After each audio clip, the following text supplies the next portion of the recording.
Good evening, everyone. Welcome back once again to this year's Rants, and of course I'm your host, your YouTube messiah and often imitated, never duplicated superstar Tim Vicious, and we are going to be going over No Mercy as well as the Fallout SmackDown on it.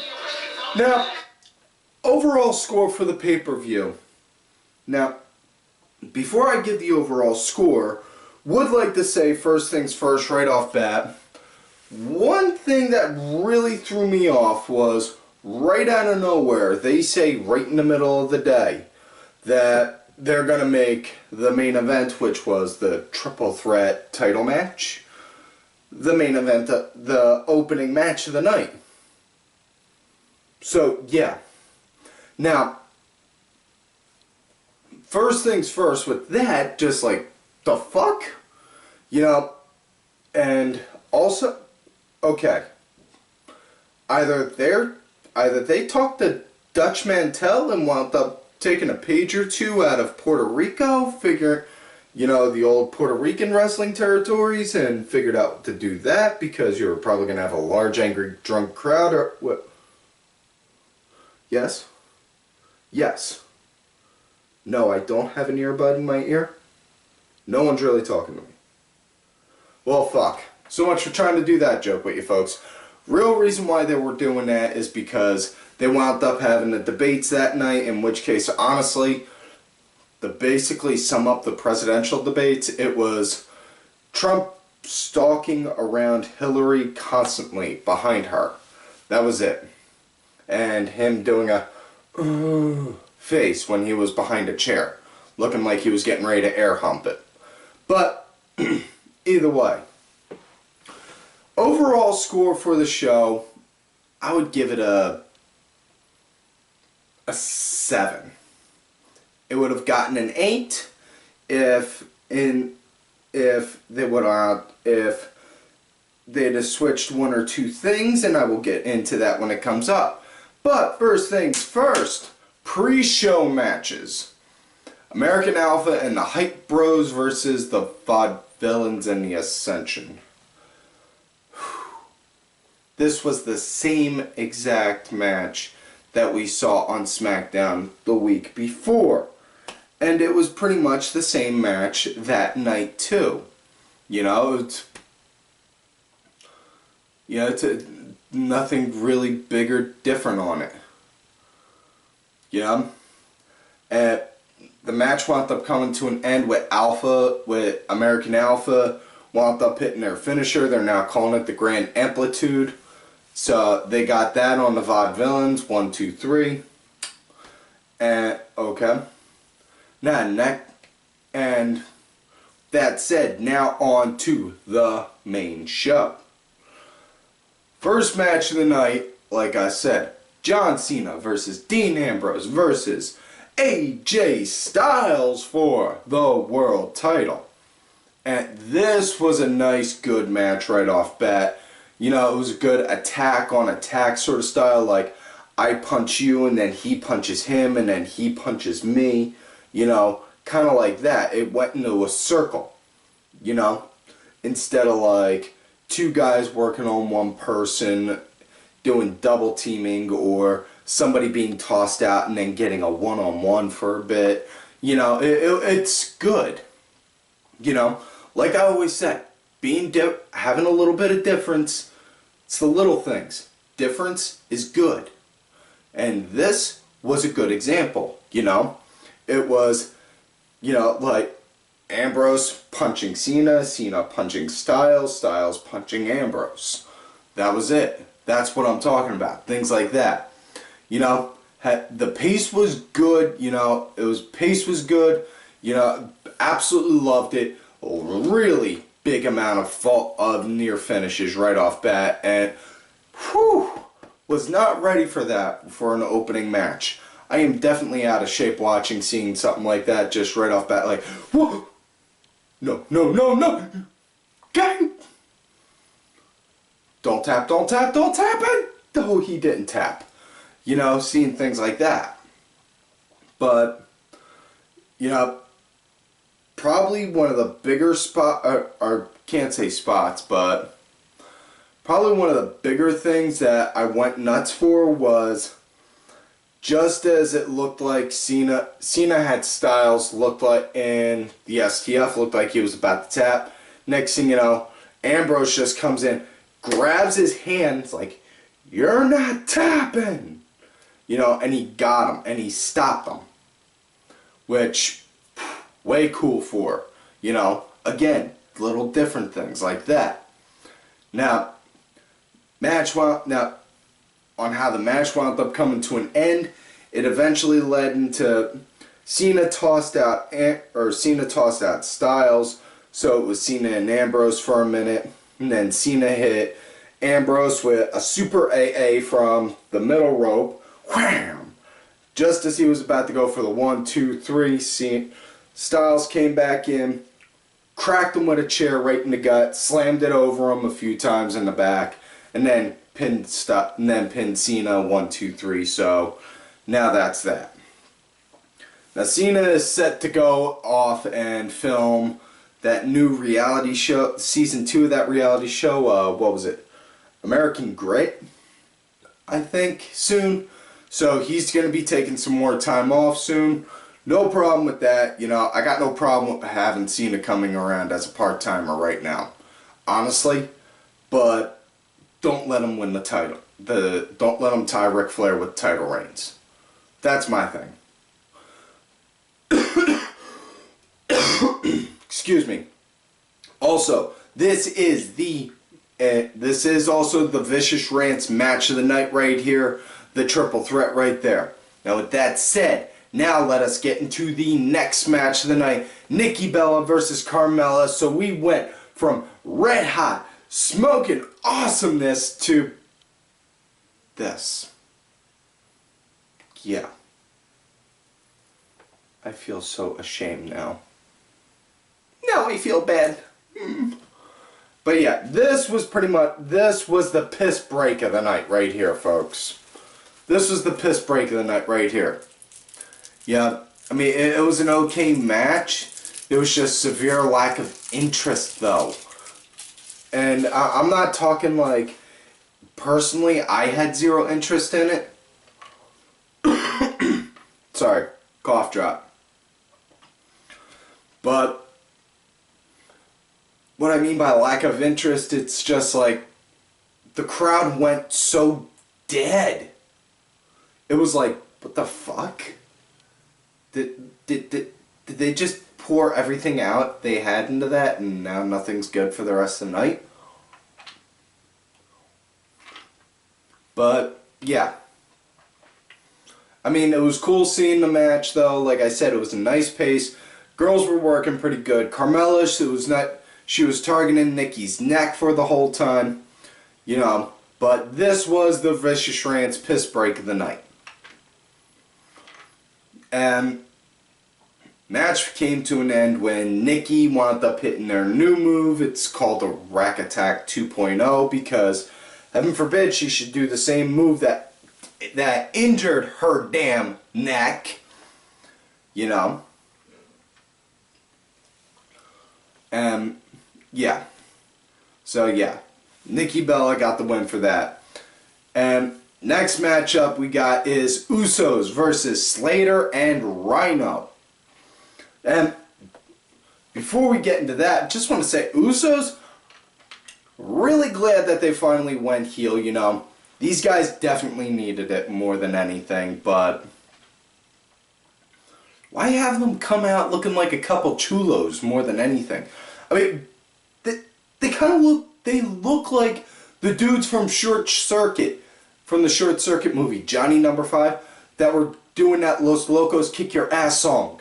You know, all like, anytime they come out, all I'm thinking is, Los Usos kick your ass, Los Usos kick your face, Los Usos kick your balls into outer space. Okay, yeah, don't judge me, I'm a movie nerd.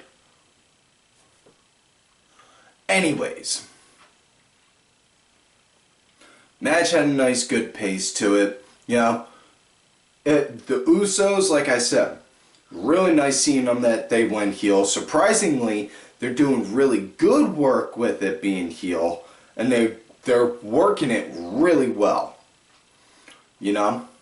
Especially, you know, now I'm liking the fact that, what I said before, they needed more than just what they were doing with the matches, for their matches before when they were faces. Now, they're actually pulling out moves they didn't before, like a tequila sunrise. You know? Super kicks right to the knee, things like that. But, match wound up coming to an end when Slater, he was getting his ass handed to him raw. Rhyno, he came in right out of nowhere and wham! Gore! Gore! Gore! Wound up hitting the gore. I think it was on Uso 2? Or is it Uso 1? I don't know. Ed, can we check and verify? Okay, get on that. We'll find that out. Either way, next matchup, it was Swagger versus Baron Corbin.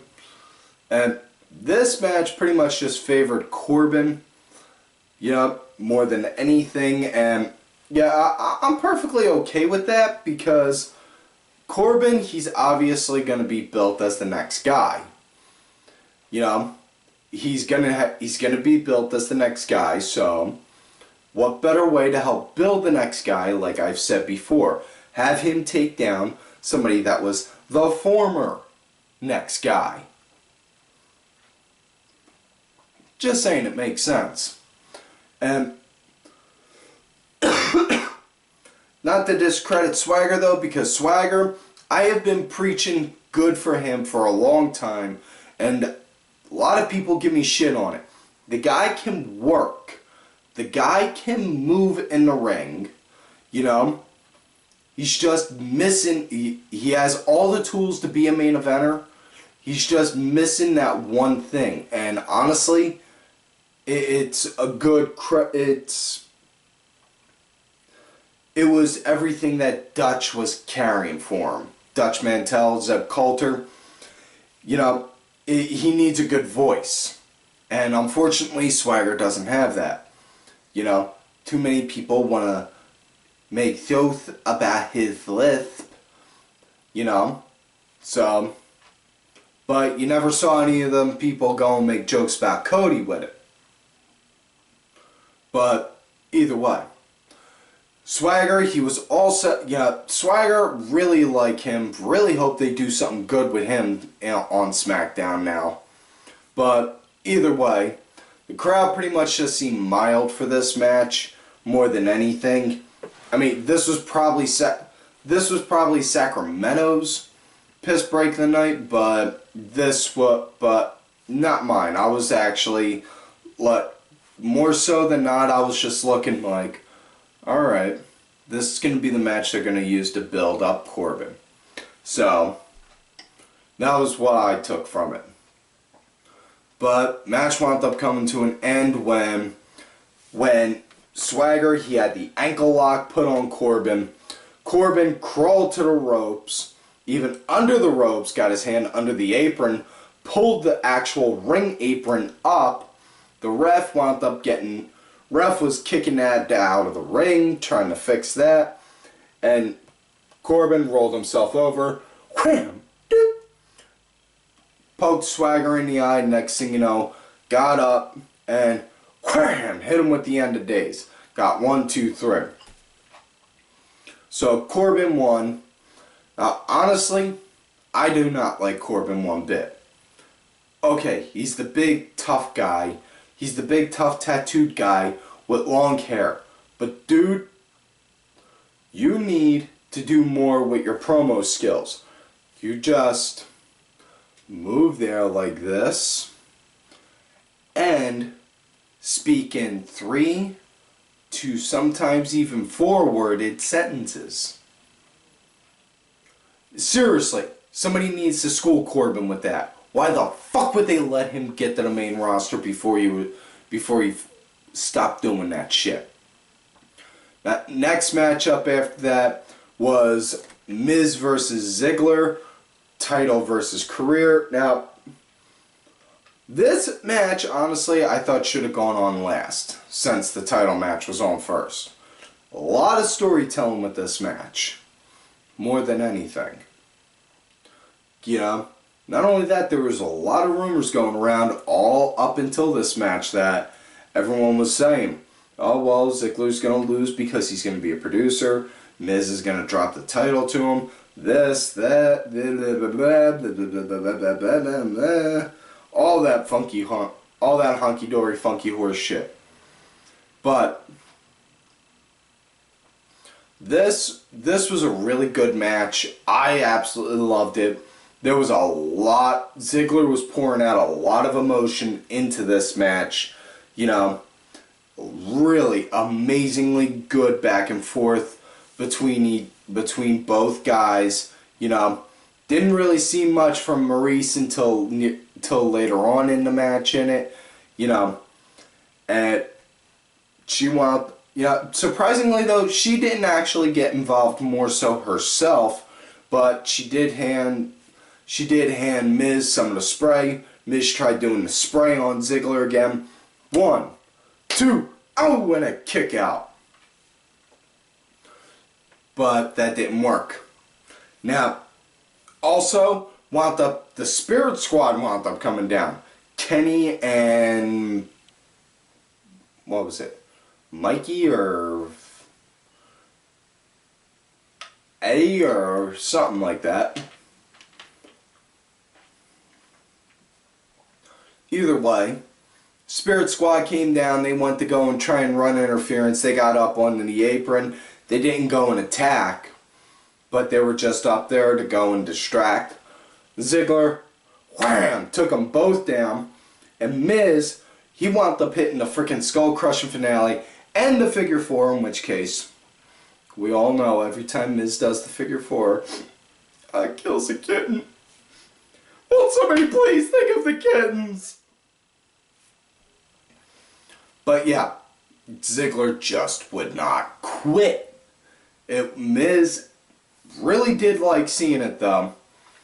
But match wound up coming to an end after the ref threw them out.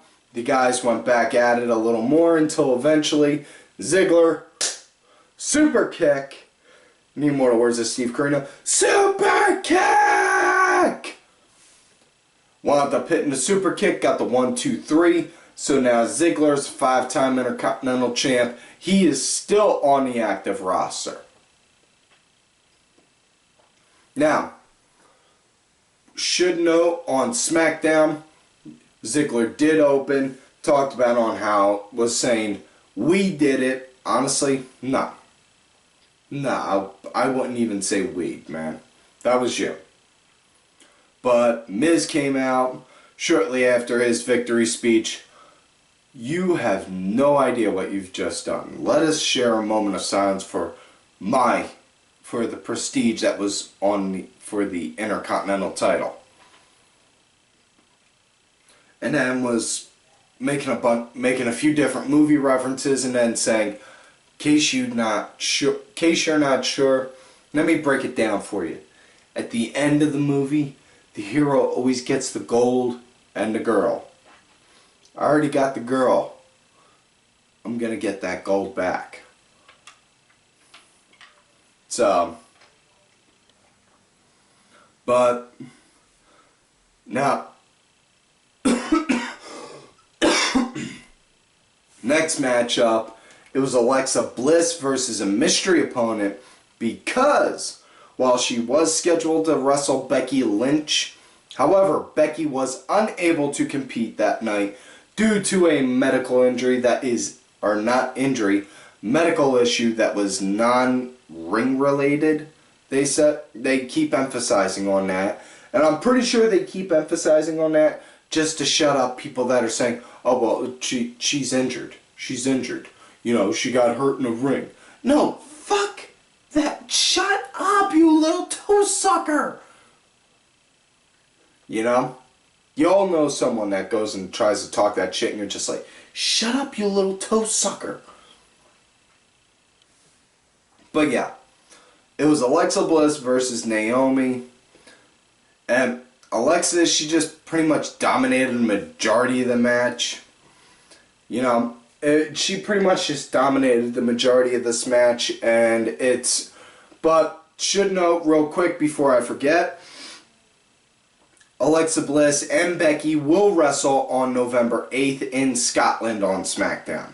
So, that said, back to this match. You know, it was pretty alright, you know, but like I said, Alexa, she was just running things for it. Match wound up coming to an end when Naomi countered what looked like a really sloppy clothesline or not a clothesline, I should say, I'm sorry. You know, she countered what looked like a really sloppy cross arm breaker into like a roll up, and it was more so like, wait, she won? You know? Which led to the last match of the night, BrayWyatt versus Randy Orton. This feud, okay, it's good, but it's nowhere near it should have been the last match on the show good. But, yep. We'll say this. Did have nice psychology from both guys right at the start on it. You know, you got 2 second gen boys wrestling each other. You know, you're obviously going to know what the hell. Or you got a 2nd gen and a 3rd gen boy wrestling each other. You're going to obviously know what the hell to do head games. And not only that, tell a story. But, you know, personally, it was a bit slow. You know, moved a bit slow, but the match itself, it wasn't that bad. It was kind of more like just seeing them fight, more so than a wrestling match, in my opinion. But, you know, not really much to talk about with that. Match wound up coming to an end when Ray was sizing Randy up. Next thing you know, boom, the lights went out. And then they came back on, and Luke Harper, yes, Luke Harper finally came back. And just like, yeah. Okay, he wasn't doing his yeah, but he just had his arms out like that. Creeping Randy out. Never once put his hand on him, so couldn't get charged with DQ. You know, and then right out of nowhere, Bray winds up getting him, and Bray winds up getting Randy, wham, hits him with the Sister Abigail 1, 2, 3. That's it. So yeah, that was it for that show. Like I said, they should have moved Ziggler and Miz to the end, because honestly, the show would have been a lot better ending on a high note like that. But that is it for this week's show. Do not forget to like the video, subscribe to the channel, go back, watch some of the other episodes. Look for me on Twitter at TimVicious. Make sure y'all look for my other account, Tim_Vicious. I'm also out there on that Facebook gimmick, Tim Ash. Also, do not forget to follow all of these cool ass cats right here on the Twitter. Axel Mulligan, Sunday Segway, Simply Sabrina, Cranky Asshole, Aaron_DeBoer, my executive producer who gave me the music for this week's show, Oliver Ben. Make sure y'all check out his stuff. It's on iTunes, Spotify, Xbox Gold, and such. Details on that are in the description, as well as my client, Bronx Bitch Forever. And folks, like I always tell y'all, you love me great, you hate me. Fuck you.